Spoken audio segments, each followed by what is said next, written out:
Whether you're relaxing at the Seacroft Community Garden, training at the Dennis Healy Centre, hanging out at Kentmere, or eating at the LS14 Trust Pantry, or, I don't know, climbing the Himalayas, wherever you are in the world, you should be listening to East Leeds Community Radio.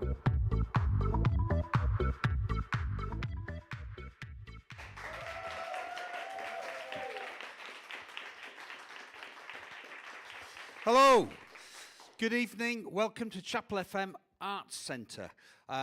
We've had a fantastic day here today, organised by the Remember Oluwale charity, a workshop led by Professor Emily Zobel Marshall, who's here with me. Hello, Emily. Hello, Peter. It's lovely to have you Yeah, here. it's a delight to be here.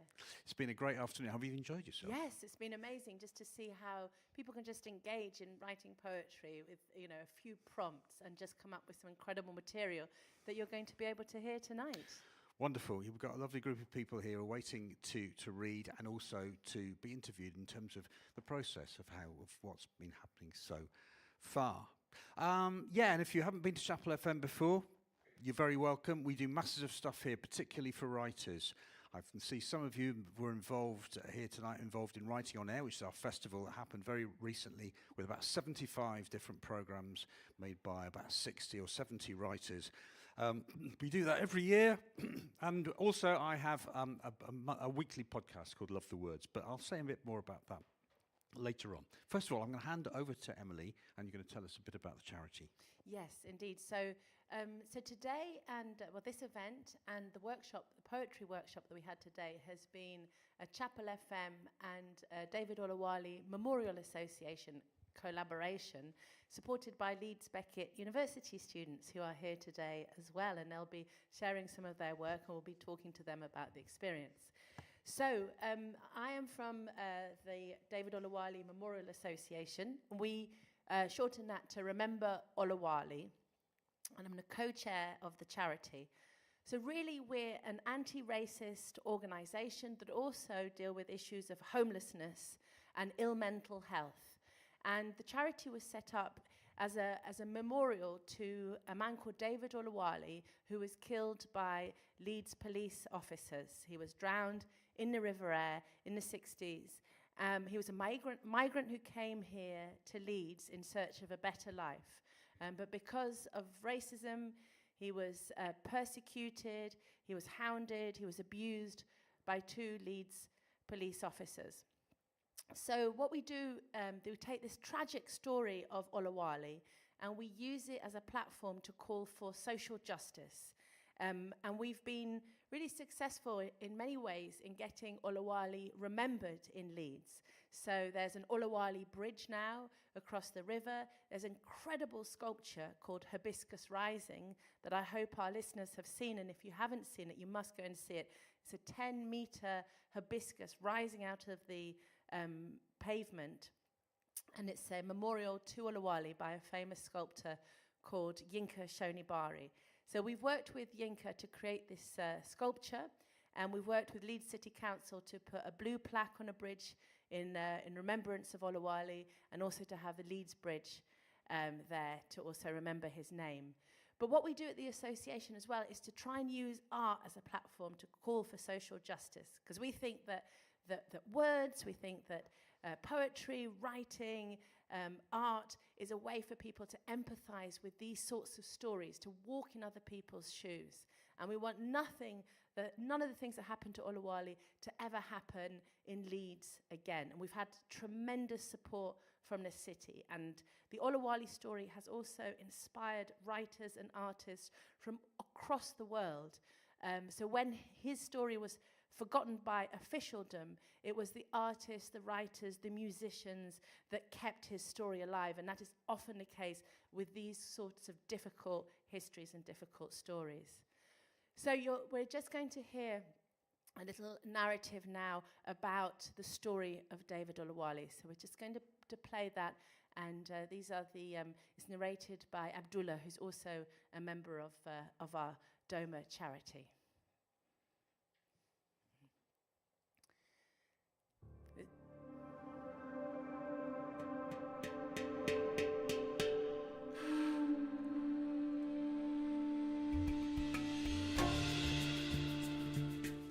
As a young Nigerian man, David Oluwale hid on a merchant ship heading for the UK.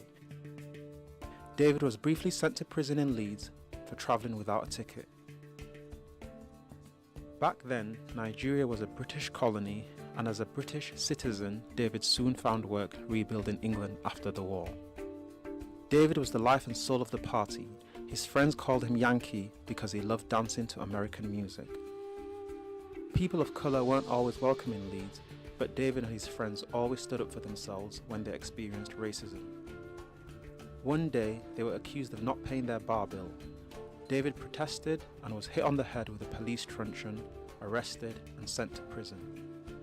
In prison, he was declared mentally ill and he was sent to an asylum. His friends said this might have been because of the head injury. After 8 years of extreme medical treatment, he was released. A shadow of his former happy self, he was now twitchy, frightened and distracted. For the next 6 years, he was in and out of work, in hospital or prison, and mainly sleeping rough. In this vulnerable state, David was emotionally and physically harassed by 2 senior police officers. They were repeatedly cruel and inhumane. Eventually, David was found drowned in the River Aire.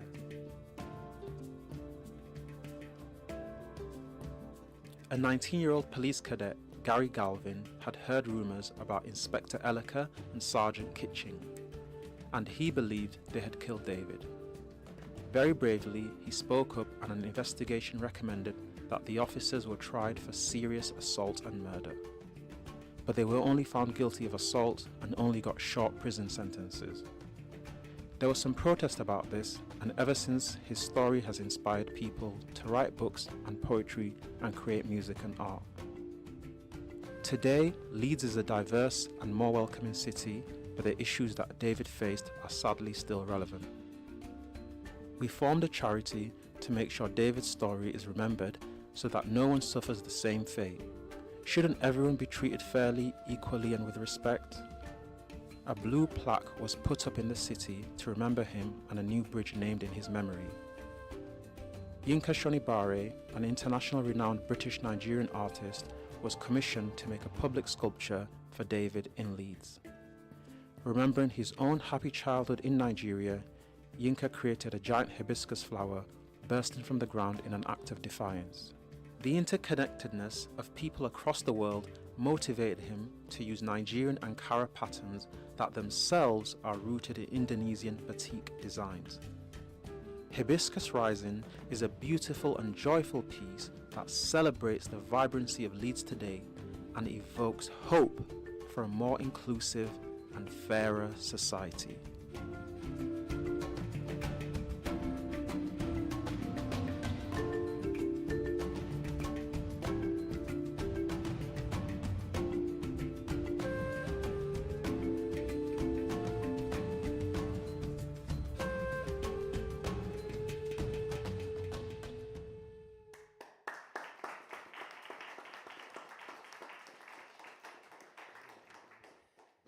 So next we're going to hear a poem by our DOMA member Abdullah Adekola. It's a recording of a poem, and he was my co-host today when we organised a workshop which responded to the theme of thresholds and also the Oluwale story. So this is Abdullah. Hounded by Abdullah Adekola. Oluwale is Yoruba, for God has come home. But I came to find hell in God's own country. No home but cold Leeds streets and police cells. From Lagos to Leeds, hear my cries. See how I bleed. I came to this country for a better life. So excited when I arrived here. At first I found work, making clothes, making friends, and partying at night. But things changed. I lost my wealth, my health, and my home, accused of dirtying white streets with black feet. All this trouble affected me mentally, losing myself more and more. Every day I'm looking over my shoulder, and a couple of police saw me as a problem. They beat me, they abuse me, they're supposed to protect me. Treated worse than a dog, they called me a wog, ever more violent. They treated me worse and worse. Beatings, kidnapping, urinating on me, hounding, drowning and left to die, killed by the same people that were supposed to protect me. They took everything from me, even my life. Took what was not theirs to take, treated me in a hateful way. I came here for a dream, but I found a nightmare. Now, by the air where I drowned, fleeing policemen's boots, my feet light from hunger, making room to reflect on river water running softly. Now my Christian ghost into Oshun's arms, water goddess with a name of water, that I might step into the true meaning of my name, born back to Africa, where the river of us all rose.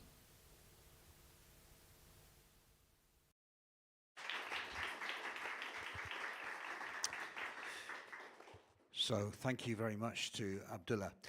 It's time to hear our first two poets of this evening. Some of the poetry you're going to hear was written outside this centre and also at another time, but a lot of it was written just this afternoon, so it's very fresh out of the oven.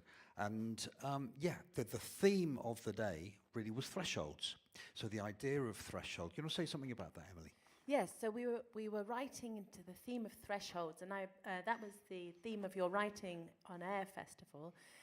We wanted to take this idea of thresholds and play with it. Thresholds in multiple senses. So David Oluwale's life was a life lived on the thresholds of society. Also, he slept in doorways. He slept in thresholds. He was a man on the margins. But we also wanted to think of thresholds as places of creation as well, these sort of liminal spaces betwixt and between boundaries where transformation can occur. You know, stepping over the threshold could be a rite of passage. You could be stepping into, a healing space. You could also be stepping in from being become from a girl to womanhood or into manhood. So we wanted to play with all of those very kind of multiple meanings of thresholds, and it's incredible what the participants came up with. I'm so excited about these next two poets that you're going to hear. Yes, and actually the definition, I think the etymology, I looked it up on Google, of threshold. The one I really liked was that the threshold is a point at which things begin to change, which I think is a really lovely a kind of for our times, really. Yes, and a sort of a hopeful idea, isn't it? A hopeful idea. Yeah, that moment of change.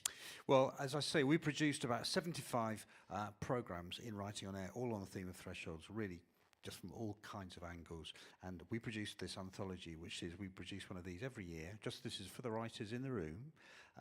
We'll be doing another one next year. It's about 70 or 80 writers.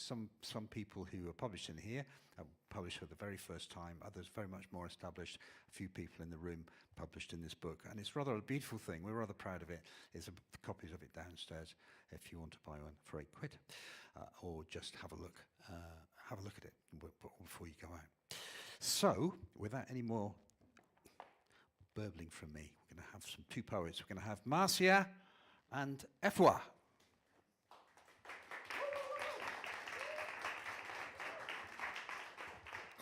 So Marcia and Efwa, if you would like to just introduce yourselves and say something about the poems that you've written before you read them and share them with us, it'd be wonderful.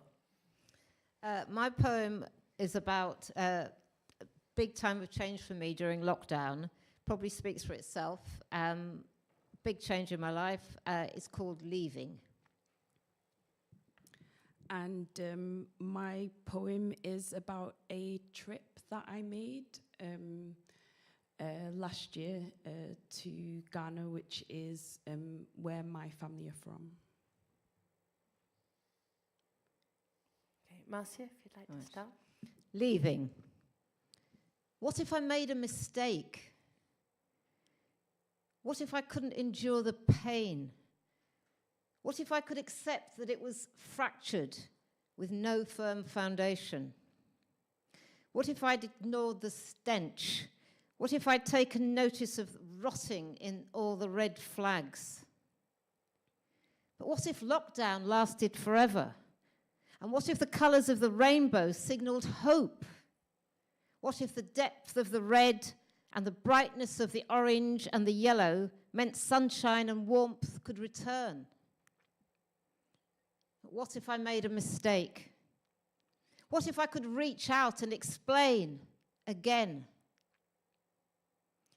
What if I accepted it was all futile? What if I just let go?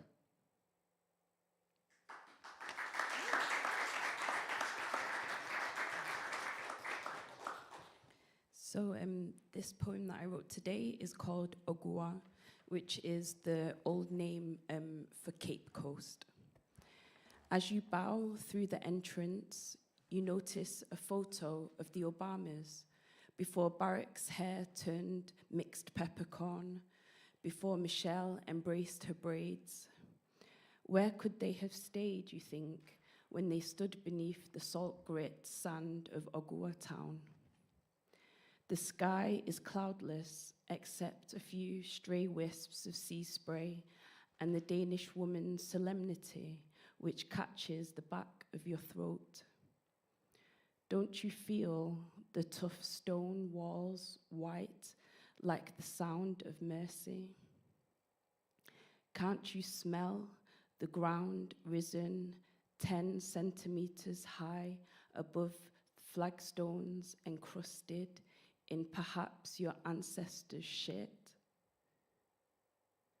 The Danish woman blinks once, twice, 3 times, and we all guess who will fall first.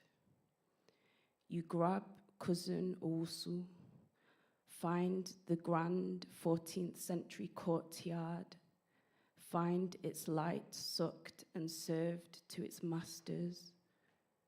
Try to find the beating skylight, you're certain they cried Oyankopon to grant them the light. 2 large American women, erect and whispering. One holds Smirnoff Ice, another a bottle of Blue Mountain rum. Oyankopon, this is for you. Arade, this is for you. With sharp intake of spirit vapors, don't fall, they say. We've arrived at the end of the tour. And look at the door. It says, we returned.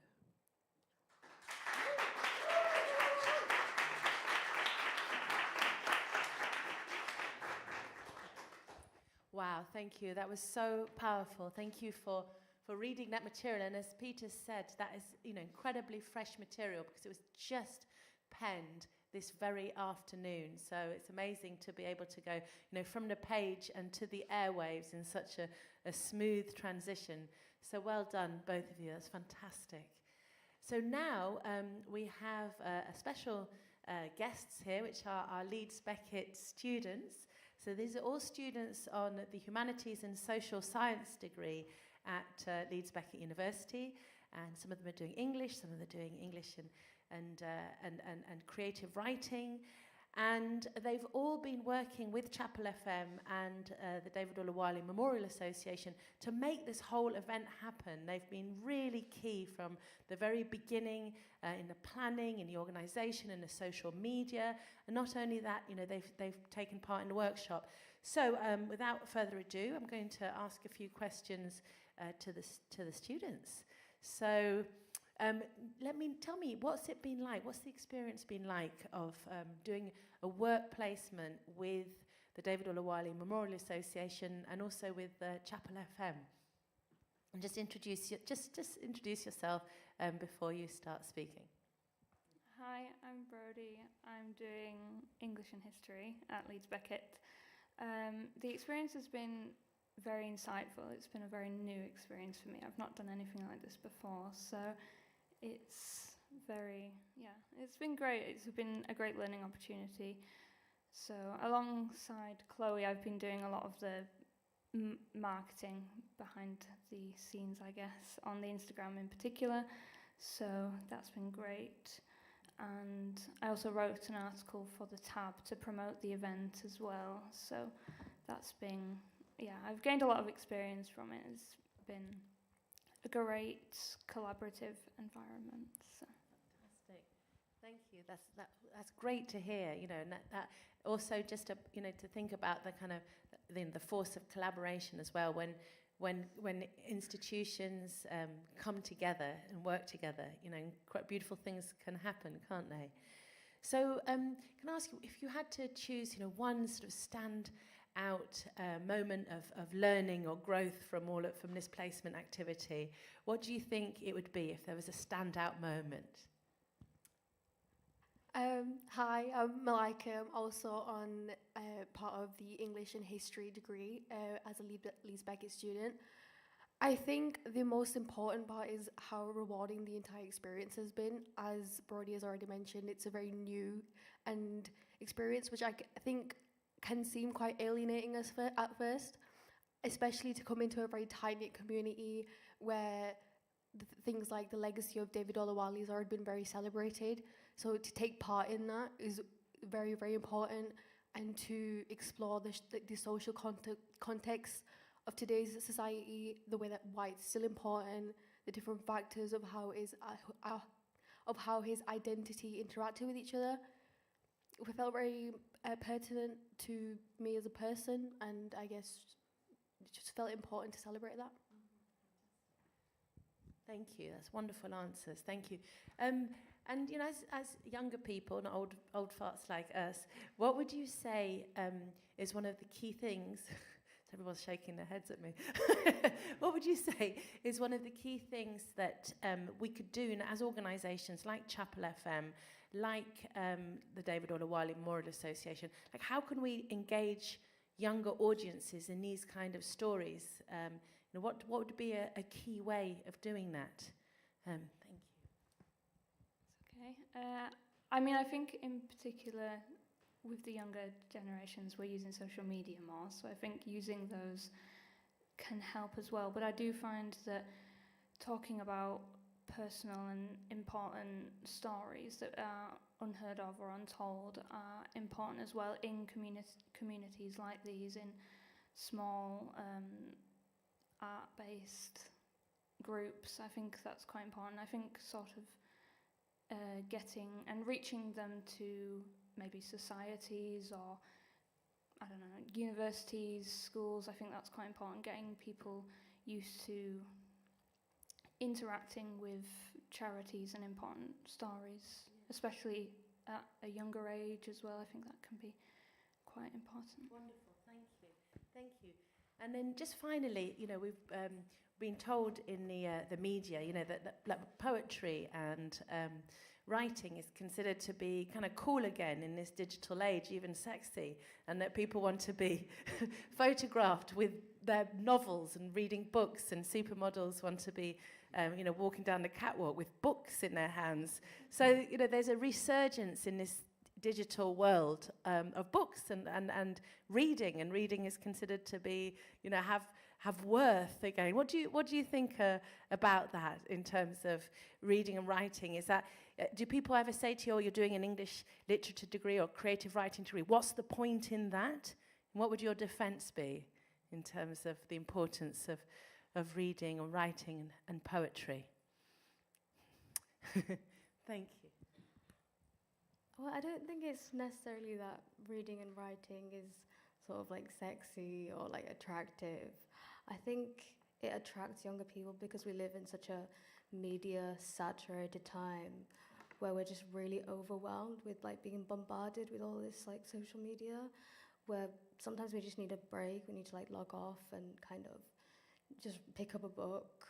I know that it like writing poetry doesn't always seem very accessible for us, but having like events like these with uni kind of makes it more possible.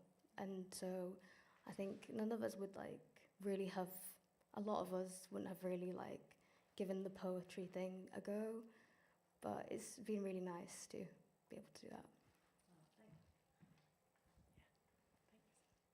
Oh, hi, I'm Sarah. I just wanted to add that I think also maybe a younger generation sees like knowledge and words as power, so they seek more like knowledge through books, through talking to people, to, you know, creating art through literature and that kind of thing as well. Those are such beautiful answers. Thank you so much, guys. You know, and so much for us to take note of there as well. So we're going to now introduce our next two poets, aren't we, Peter? We are. We have Rin and Emily, you're going to read a poem by Shahid. Well, actually, yeah, we're going to have Rin, and then I think Abby would also like to do a reading. So we're going to have Rin and Abby, and so two Leeds Beckett University students who are going to be sharing their works. What a privilege. Round of applause, please, for them.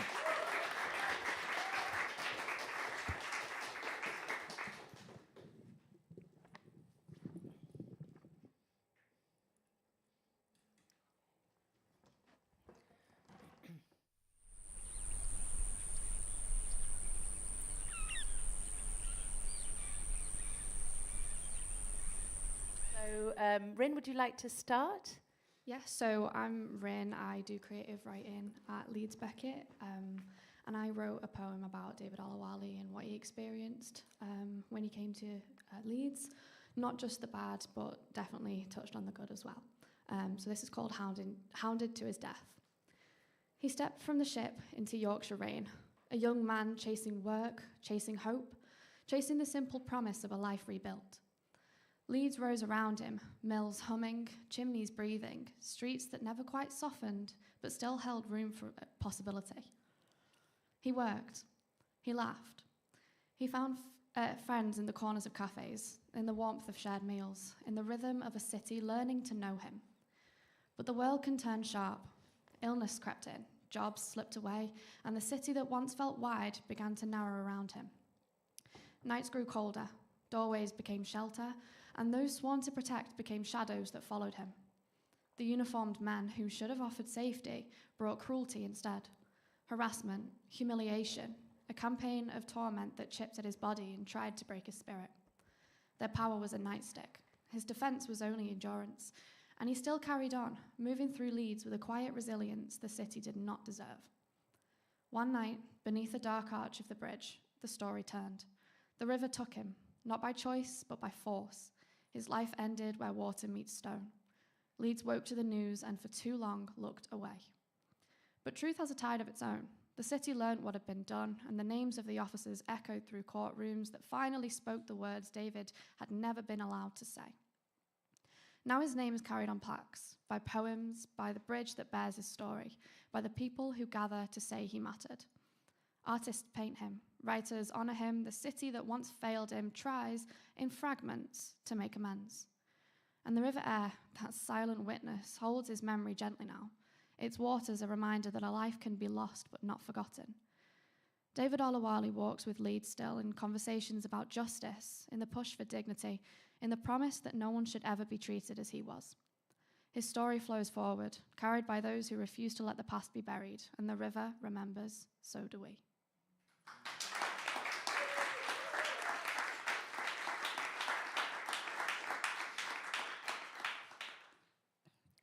I'm Abby. I'm also a Leeds Beckett student. I'm doing creative writing. My piece is based on the period of time after David Oluwale got hit on the head. And I've tried to basically write a piece that encompassed his childlike behavior that a lot of people that knew him described him as being after sort of that happened to him. And it's just sort of like a piece that's meant to be from his perspective and try and encompass what a day in his life would look like. Excuse me. I am in city centre again, trying to sleep under a building. It's warm tonight. I close my eyes. I hear the thump, thump, thump of shoes. I don't want to see them again. Not when they set my papers on fire with me on top. Not after they took their thingies out and put the fire out by peeing on me. I don't want to see them again. Never again. Please not be them again. I'm not lucky, and never am. They're tall above me, They look down at me, mean looks on their faces. They grab my arms and pull me up. I shout at them for help, someone to stop them. They never do. They're still shouting. I hope someone helps me. These police are always mean to me. I am not the same as them. They call me mean names and are never nice to me. The one with the hat says we're going for a ride. He looks at the other one and smiles not nice. I not think it's going to be a good ride. They take me to the car and open the door. They push my head down hard and push me. I fall on the seat and they shut the door. I sit up and get in the corner of the car as they drive off, trying to hide from them. I don't want to be here. They keep going far away from the city. I'm scared. I don't know where we're going, but it's far away. I'm scared. I don't know what to do. I'm scared. I look out the window. The grass is pretty. I don't know when I got so scared. I'm always scared now. I'm not before. I only scared a little bit. I was smart before. Then the bad man hit me. It hurt my head. Now I'm scared. Always scared. We stop by the tall trees. Lots and lots of trees. They get out. They open my door. They pull me out. They push me to the ground. They say I am home at the jungle. I not get it. They took me from my home. Why they say this is home? I not get it. They get back in the car. They take off and they leave me. I not get it. Looking back around. I'm looking round and round. I look back again. I step that way. I keep walking. Gotta get back home. Gonna be a long walk. Gotta get back home. I keep walking. I gotta get back home.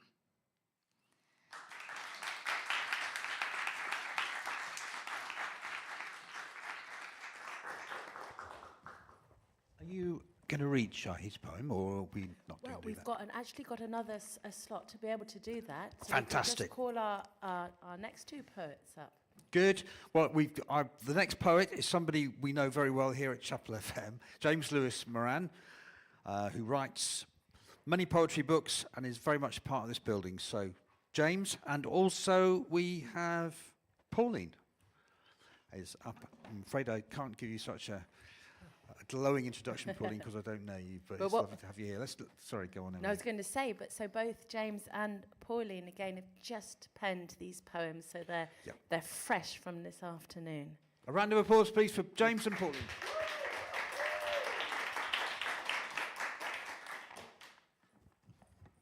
I go first? Yeah. Okay. So, as you know, the writing theme was threshold, and for many years I've been writing about a particular place in Seacroft that's kind of a threshold space, a bridge between the south side of Seacroft and Killingbeck. And this is kind of nostalgia-based, but also, well, nice. South Parkway Approach, 19 years old. I am 19, just purchased my first longboard. The cost of a pricey £60.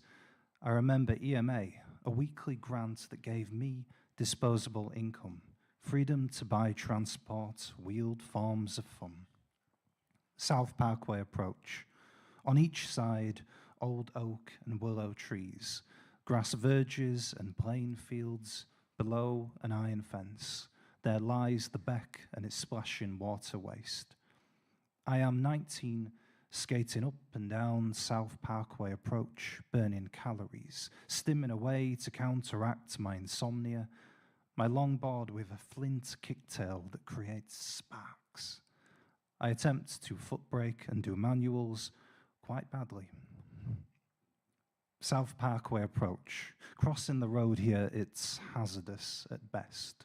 Too many speeding cars, in the distance a roundabout with pine cones and fruit trees. I am 19, skating to the music of Green Day and Papa Roach, the soundtrack to lone Zoom-in sessions late at night, trying to learn the basics, or at least pretend I do. Music, my personal trainer. South Parkway Approach. There used to be a boulder cornerstone here with a plaque that read, "Welcome to Seacroft." South Parkway approach, my bridge between South Seacroft and Killingbeck. I am 19 no longer, yet this threshold path remains smooth as ever. The music I love still plays in my earphones, and despite the aching knees and lower back, yes, I still skate. This time, however, with motors and electric brakes.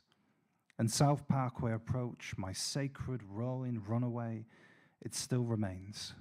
Meanwhile, the faded road markings here declare their constant warning, go slow, slow down. Thank you.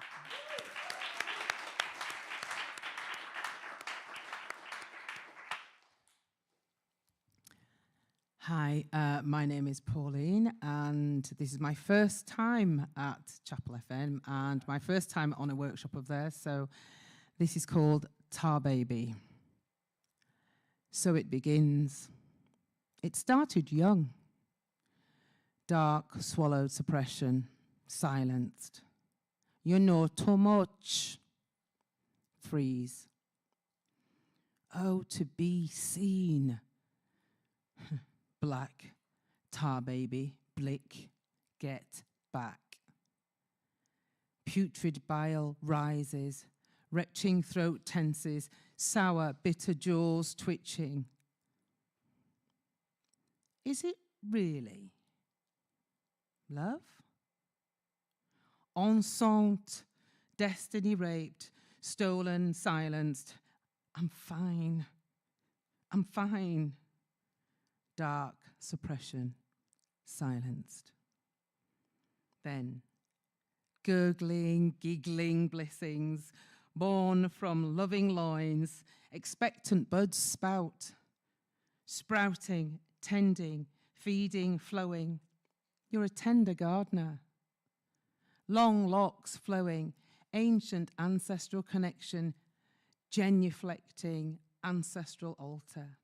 A new language recalled, DNA ignited. Then it begins. Gentle urges, hot spirit lips brush expectant ears, wise words and whispers, secrets reveal. It's time, it's time. You awaken, sticky from humid sleep. The whispers immediately creep into head, mind, soul as eyes blink awake, squinting as daylight winks and twinkles. Your breath softens. It's time. There's a frisson coursing through, a doorway passing through, and you know they're with you. Here, now, becoming. Sever, release, becoming. Locks tumbling, they lay adorned, bejeweled, detached, as are you. And you whisper, thank you. You are grateful, but it's time. Peacock plumes expand, spine elongates, rhythm anew, rhyme anew. So it begins. It's time.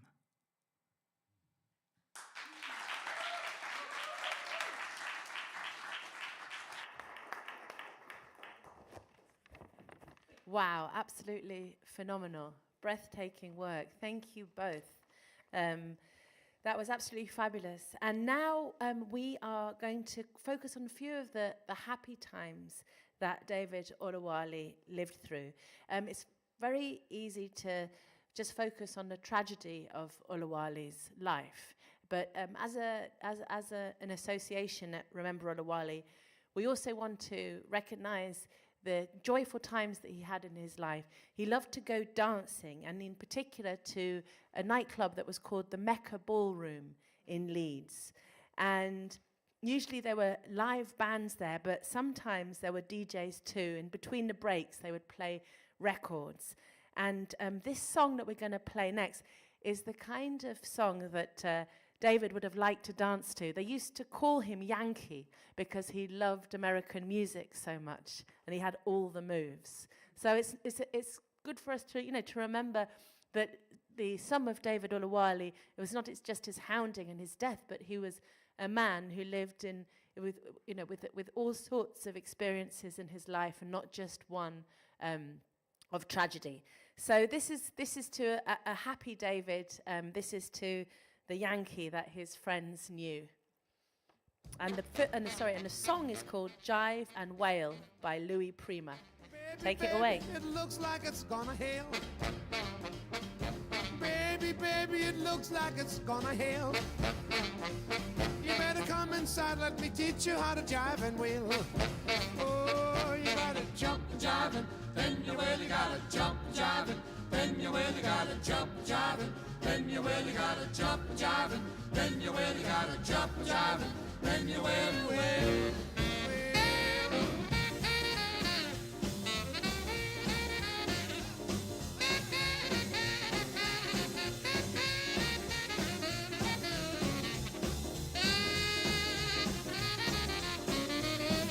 Papa's in the icebox looking for a can of ale. Papa's in the icebox looking for a can of ale. Mama's in the backyard learning how to jive and wheel. Oh, you gotta jump jiving, then you really gotta jump jiving, then you really gotta jump jiving, then you really gotta jump jiving, then you really gotta jump jiving, then you will.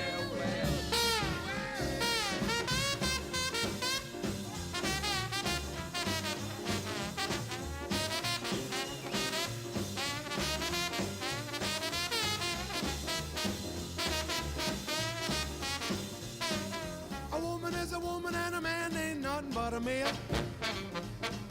A woman is a woman and a man ain't nothing but a male. One good thing about him, he knows how to jive and wheel. Oh, you gotta jump jiving, then you really gotta jump jiving, then you really gotta jump jiving, then you really gotta jump jiving, then you really gotta jump jiving, then you will. Will it a whaler?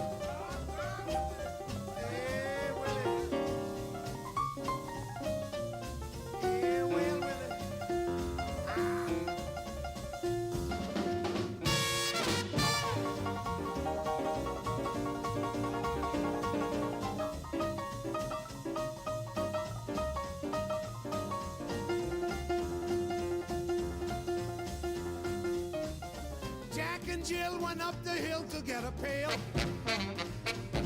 Jack and Jill went up the hill to get a pail. Jill stayed up, she wanted to learn how to jive and wheel. Oh, you gotta jump jiving, then you really gotta jump jiving, then you really gotta jump jiving, then you really gotta jump jiving, then you really gotta jump jiving, then you will.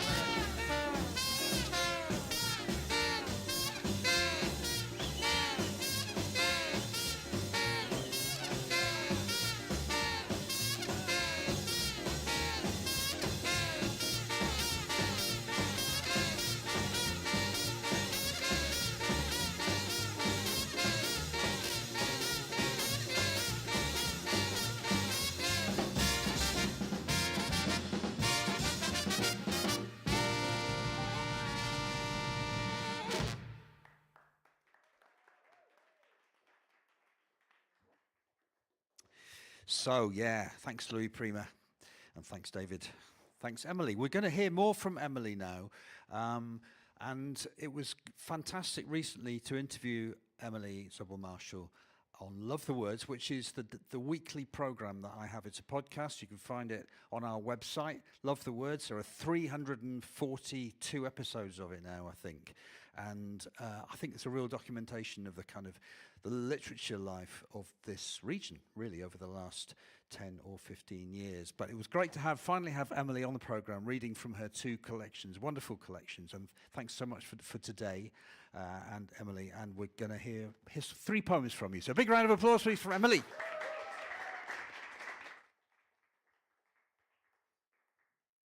Thank you very much, Peter. So the first poem that I'm going to read is called The Reason I Slapped Barry. And this is the wonderful thing about being a poet is that you can get some of revenge back on people who crossed you through poetry.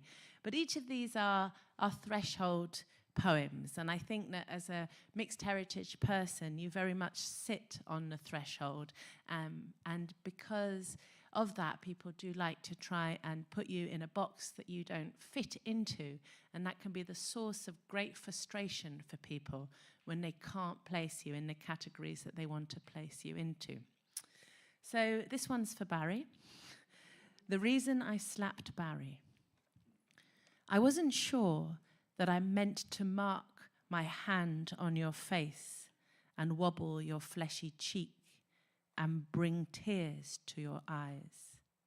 But this grey Welsh world of slate and dripping bracken is also mine, of croesaw and glistening sheep poo in the drizzle, of tough men in pubs hiding from worried wives, watching the Sunday dinner get cold as they resign themselves that they must have one more pint and will go home full of passion only to be useless in the morning. Of pools of freezing water so clear the bottom looks like pebbles hung in glass, and when you dive in after class your breath is punched right out of your body. Mine too, this ocean-bound valley, flanked by mountains whose arms reach out to protect the Cwm, which gently flattens towards the sea, so that every primary school picture I ever drew was set in mountains with a cheery sun and thick pencil-scribbled clouds. So when you call me half-caste, Barry, you cast me halfway out of this world, my homeland, my mamload. And this slap is for halving me and proving that all of this is mine in full. Thank you. Thank you. The next poem is called Small Boats. The clock is ticking to stop small boats crossing in the channel, says Priti Patel in May 2023. And in Rishi Sunak, January 2023, will pass new laws to stop small boats, making sure that if you come to this country illegally, you are detained and swiftly removed. Now, just before I start the poem, it strikes me as, what insanity to think of small boats as a threat. What could be more vulnerable than a family, than a group of people without life jackets risking their lives in a small boat, in a small inflatable boat?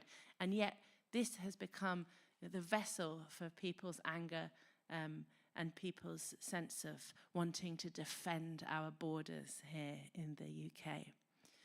So this is a poem about that. Small boats. On my small boat, the waves seem to pause and listen, then carry on throwing us.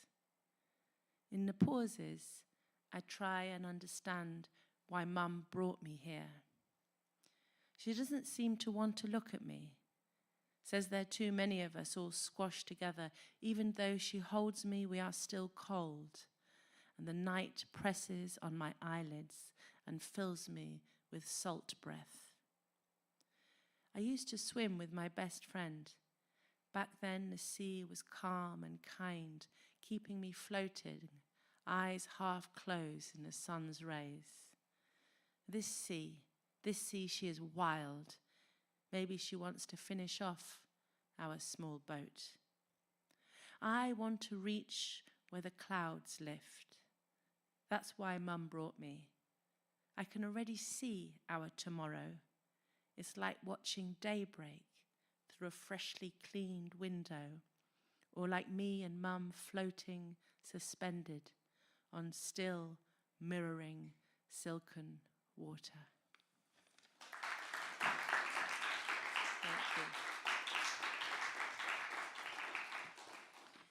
Thank you.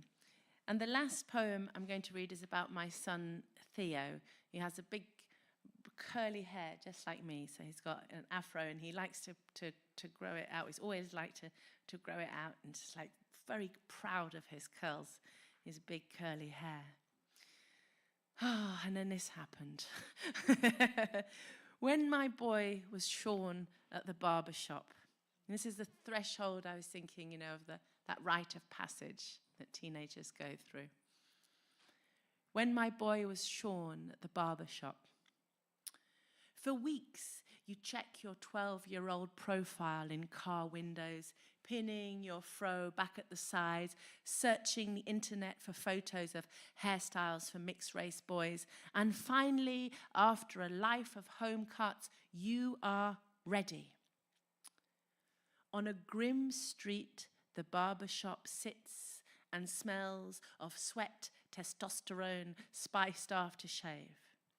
I walk tall into man space, and we wait with the big guys queued up for twists and fades, buzz cuts, flat tops. I watch you teetering on the edge of manhood, forcing yourself into the seat, panicked that I'll chat to the young man standing keen with his clippers. He knows what he wants, I say, staying true to our promise that I won't show you up at the barber's. Heaps of yielding curls pile on the barber shop floor. I know I cannot watch. I'll come back when it's done. That's fine, Mum, you say, loudly, in earshot, and then mouth, please don't go, Mum. On my return, there you sit, fresh clipped scalp, knife-sharp fade, small shelled ears, not seen since babyhood. And then you smile, and I know it will slay hearts, and the boy has gone, but this man glitters and sparks, and stunned in pride I whisper, job well done. Thank you.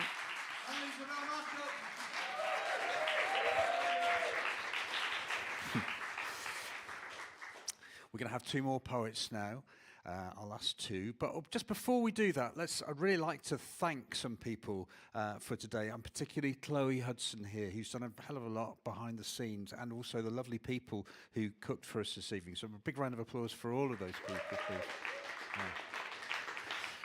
I also like to...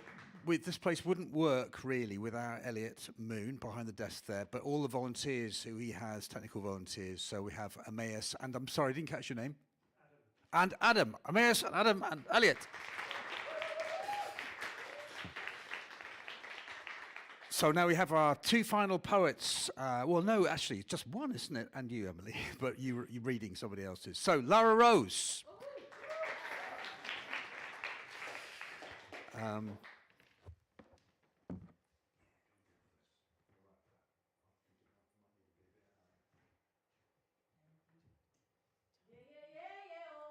Mama Bailey. So I'm Lara Rose, and this statue represents my mother.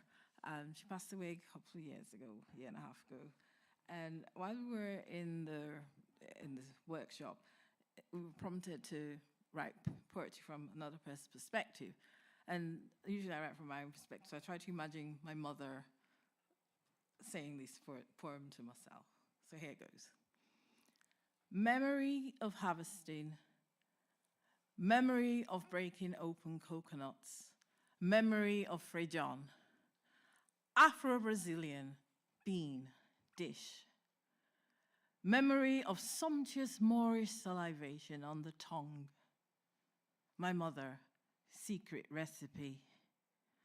Once a year, I ask my daughter to soak the beans, separate the coats from the seeds, grate the coconuts after collecting free-falling fruit from the old tree towering proudly on the front lawn. Memory of running away from my father's house to England so young. Memory of the secrecy. Fola said, "Má sọ fún èèyàn kankan o. Don't tell anyone o." Memory of birthing Bumi Tokumbo Aina, her umbilical cord tangled around her neck. "Why am I still angry at you, Bumi? I blamed you for failing my exams, losing a year as you grew in my belly. What should have been a sweet, delicious, and joyous event like slurping on delicious frijol on Good Friday. Frijol, the Afro-Brazilian dish made from coconut cream and brown bean, garnished with cloves, served with fish stew and toasted gari. A memory of Jesus on the cross, blood pools at the foot of the tree. Memory of pushing you and screaming angrily at Fola, "Wobosheshemi, see what you did to me." Like Jesus too crying out, "Eli, Eli, sabachthani." I pushed you out angrily. You nearly died. You wanted to strangle yourself at birth, feeling unwanted. Umbilical cord caught around your neck. Blood, sweat, and tears dished up on the hospital bed. A reddish, brownish color, like Frejon. Memory of my mother Bailey. Memory of slavery. Memory of secrecy. I'm so sorry, Bumi. I never showed you the recipe because I too watched. I too learned, was never taught how to make Frejon. Thank you.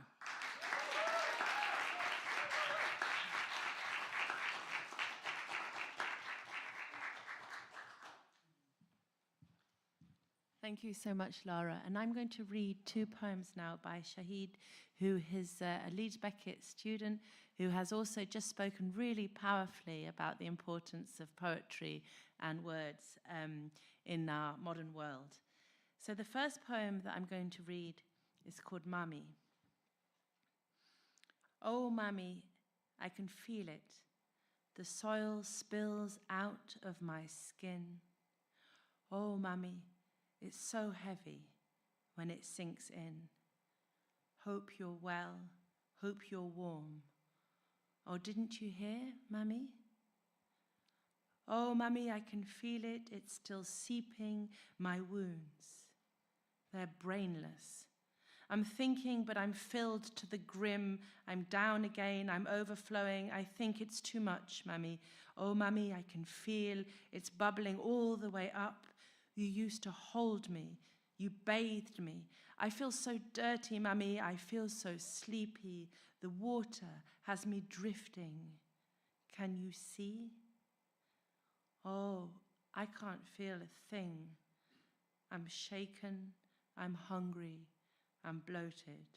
I miss you, Mummy. Do you miss me? And then the second poem I'm going to read is inspired by David Oluwale's story. It's called Colour Me, which has been written in preparation for this event. Colour me. Flower me in words. I clean up nice. They paint this one, thanking you, can't ugly mine. Did this one, drew it, wrote it, told you, didn't listen. Call 'em fooled, foot fume, sighs your tiny heart, small mind. You spat it out, colour me black, beat me then, blew it out the water till it followed you. Hang the balance, I float so lowly, eyes far down, you see me in there. I can't find you anywhere. I came down the stream, floated across an ocean, flit up a storm, turned down, reaching the heavens. You can't see it anymore. Then I see it, a present, rippling through the lily farm, a hibiscus desert, for me, less lonely. No more street views. Lay me hibiscus in the stream. Well done.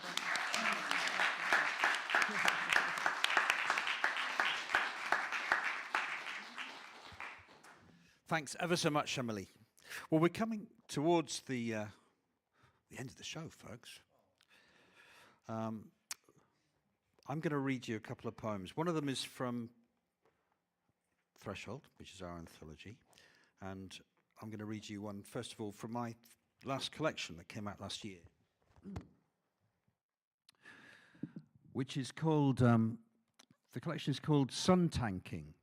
And it came from a German expression, Sonnetanken, which I love.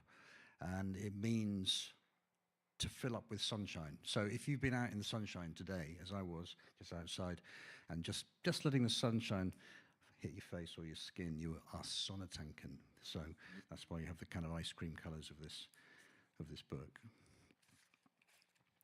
And I'm going to read a Threshold poem. It's about a threshold between not writing and writing.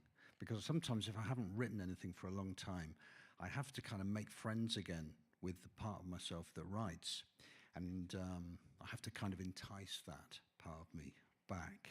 And so I've kind of personified that part of me as a kind of animal. It's called Shy Beast. From the window, I watch him nibble the thin grass. Thin himself, scared from the house by the glow of screens. The room aches. I knock on the glass, and he raises his head and lowers it again.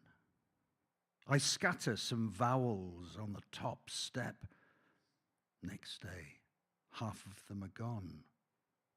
Is there a greening in the wood, an inference? I take out a book, read a line aloud, and he's there at the window, following my lips. At dusk, he's at the door, drinks the bowl of syllables. I've set him there. Make the room bright. Give him the morning, an hour or two of light. Give him back myself, the concentrated sun, and he curls, bare planks warming at my feet. A breeze nudges.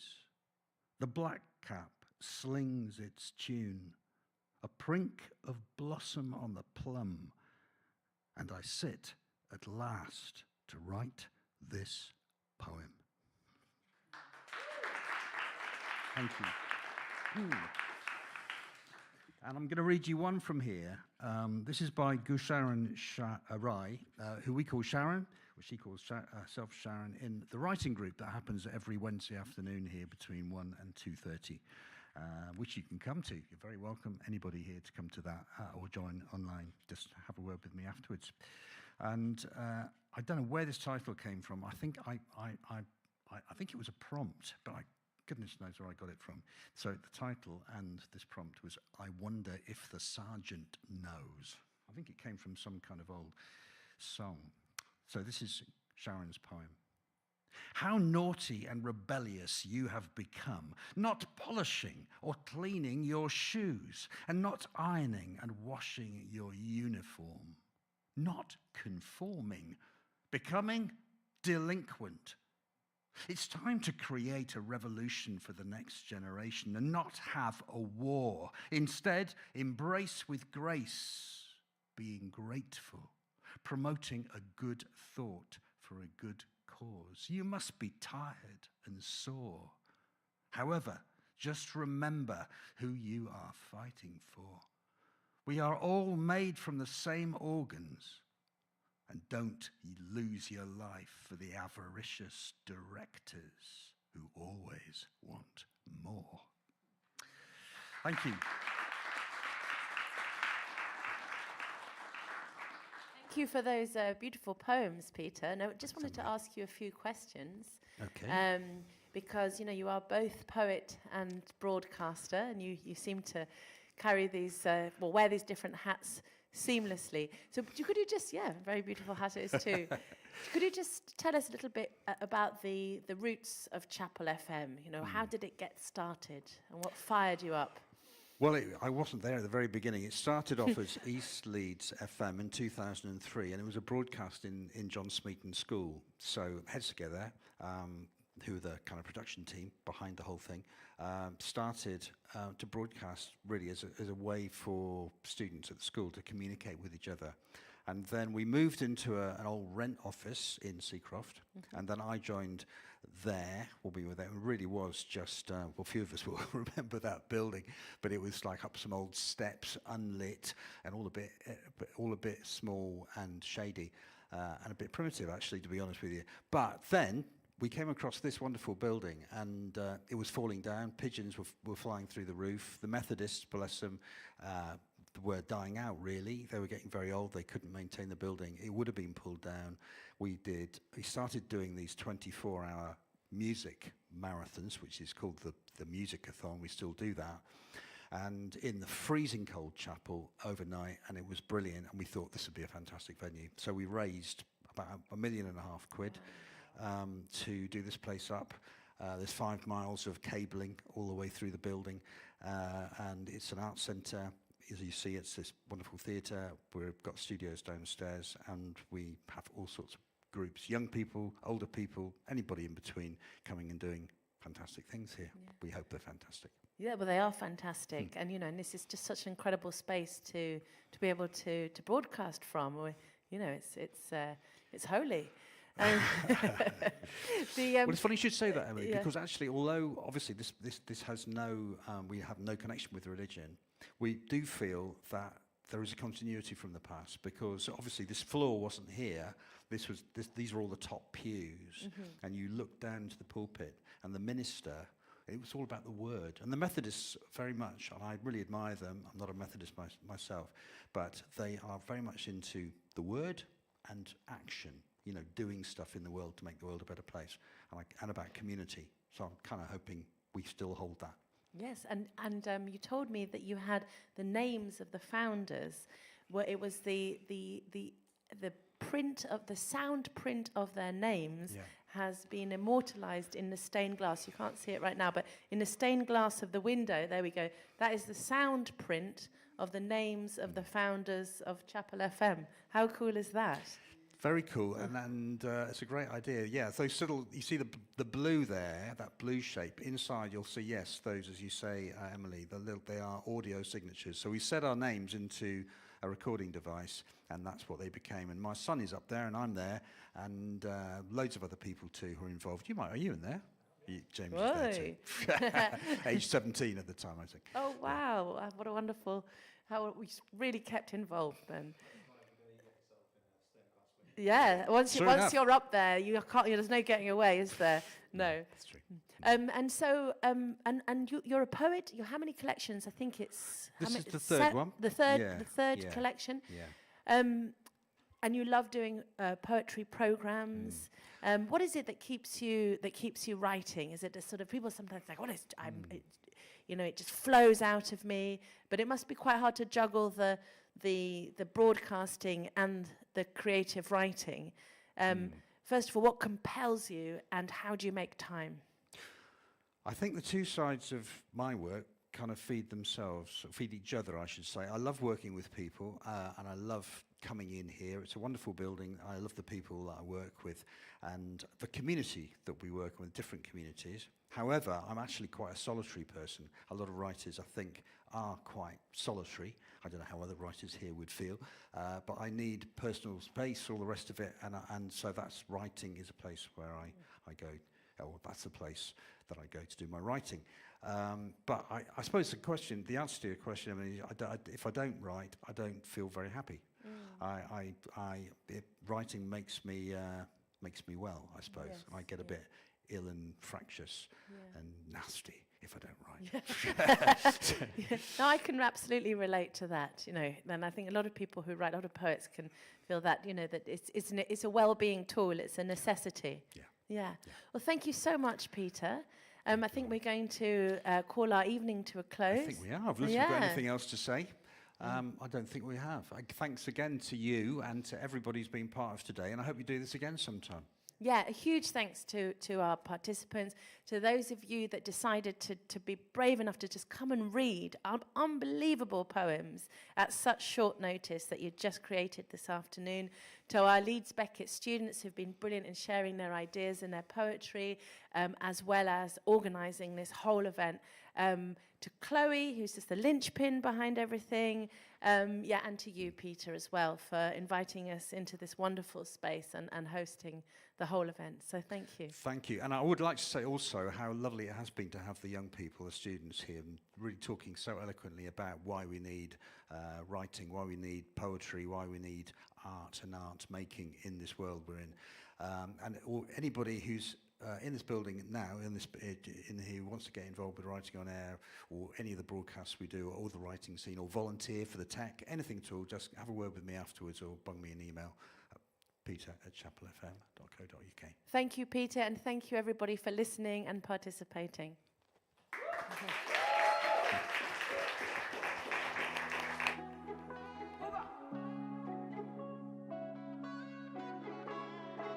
Ọlọ́ládé mi Àṣàkẹ́.